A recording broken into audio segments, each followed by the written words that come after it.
Penerimaan peserta didik baru atau PPDB untuk jenjang SMA yang sudah diumumkan ternyata menyisakan permasalahan.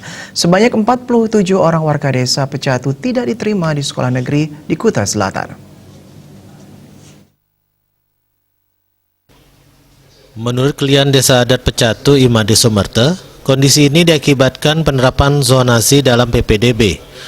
Kalau dilihat di wilayah Desa Adat Pecatu selama ini tidak ada sekolah SMA. Sementara sekolah yang paling dekat yakni SMA Negeri 1 Kuta Selatan berlokasi di kawasan Desa Kutuh. Namun akibat jarak Desa Pecatu dengan lokasi SMA Negeri 1 Kuta Selatan yang cukup jauh, siswa asal Pecatu tidak masuk zona PPDB. Sejak diberlakukan sistem zonasi, warga Pecatu sangat kesulitan dalam mencari sekolah negeri. Untuk itu, Sumerte yang juga Ketua Komisi 4 DPRD Badung ini meminta kepada Dinas Pendidikan Kabupaten Badung untuk segera berkoordinasi dengan Pemprov Bali, mengingat saat ini pengelolaan SMA SMK berada di Pemprov Bali. Kepala Dinas Pendidikan selaku penyelenggara pendidikan diharapkan berkoordinasi dengan provinsi supaya ada kebijakan untuk persoalan ini sehingga warga Pecatu bisa tertampung di sekolah negeri.